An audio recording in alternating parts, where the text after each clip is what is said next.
ଆମେ ଆଜି ଆସି ପହଞ୍ଚିଛୁ ଯାଜପୁର ଜିଲ୍ଲା ଚଣ୍ଡିଖୋଲ ଛକ ନିକଟବର୍ତ୍ତୀ ବେଣାପୁର ପଡିଆଠାରେ, ଯୋଉଠି କି ଆଉ କିଛି ସମୟ ମଧ୍ୟରେ ଭାରତ ବର୍ଷ ଯଶସ୍ୱୀ ପ୍ରଧାନମନ୍ତ୍ରୀ ନରେନ୍ଦ୍ର ମୋଦି ଆସି ପହଞ୍ଚିବାକୁ ଯାଉଛନ୍ତି। ସିଧାସଳଖ ପଚାରି ବୁଝିବା ବଡଚଣା ବ୍ଲକର ବିସ୍ତାରକ ଦାୟିତ୍ୱରେ ଓଡିଶା ବିଜେପି ଦଳ ଯାହାକୁ ଏଠାକୁ ପଠାଇଛନ୍ତି, ସେ ନେଇ କଣ ରହିଛି ତାଙ୍କ ପ୍ରତିକ୍ରିୟା। ଆଜି ଆମ ପାଇଁ ଗର୍ବ ଆଉ ଗୌରବର ଦିନ।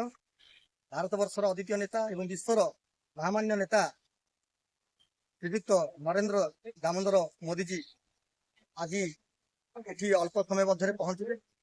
ଯେତେ ବଡଚଣାର ଭାରତୀୟ ଜନତା ପାର୍ଟିର କାର୍ଯ୍ୟକର୍ତ୍ତା ଏବଂ ଅନ୍ୟାନ୍ୟ କ୍ଷେତ୍ରରୁ ଯୋଉ କାର୍ଯ୍ୟକର୍ତ୍ତା ଆସିଛନ୍ତି, ଆଜି ସମସ୍ତେ ଗର୍ବ ଅନୁଭବ କରୁଛନ୍ତି।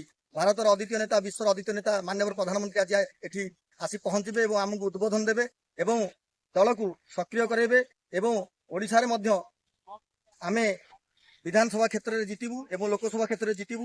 ଡବଲ ଇଞ୍ଜିନ ସରକାର ପାଇଁ ସେ ଆଜି ଯୋଉ ବାର୍ତ୍ତା ଦେବେ, ଆମେ ନିଶ୍ଚିତ ଆଜି ଆମ ପାଇଁ ଗର୍ବ ଆଉ ଗୌରବର ଦିନ ଆମେ ଅନୁଭବ କରୁଛୁ।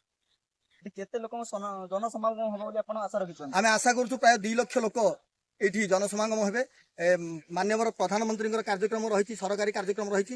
ସରକାରୀ କାର୍ଯ୍ୟକ୍ରମ ପରେ ପରେ ମାନ୍ୟବର ପ୍ରଧାନମନ୍ତ୍ରୀ ଏଇଠି ଜନସଭାକୁ ଉଦ୍ବୋଧନ ଦେବେ। ପ୍ରାୟ 2 ଲକ୍ଷ ଲୋକ ବିଭିନ୍ନ କ୍ଷେତ୍ରରୁ ଆସି ଏଠି ପହଞ୍ଚିବେ। ଆମେ ଆଶା କରୁଛୁ ଏହି ଆଜିର ଏହି ଦିବସ ସମସ୍ତଙ୍କ ପାଇଁ ଗର୍ବ ଆଉ ଗୌରବର ଦିବସ ମଧ୍ୟ ହବ।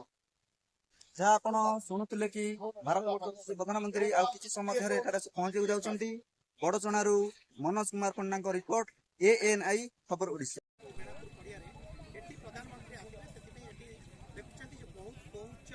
ବୋର୍ଡିଂର ବନ୍ଦୋବସ୍ତ କରାଯାଇଛି, ବଡ଼ ବଡ଼ ବୋର୍ଡିଂ ଲଗାଯାଇଛି।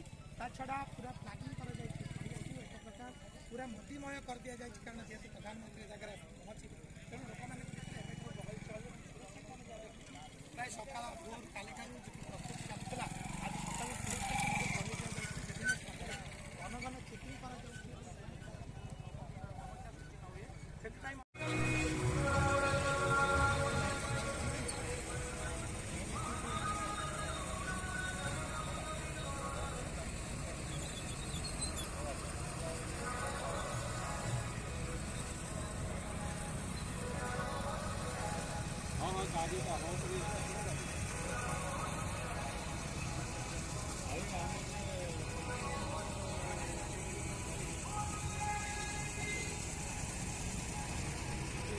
মোবাইল নহ'লে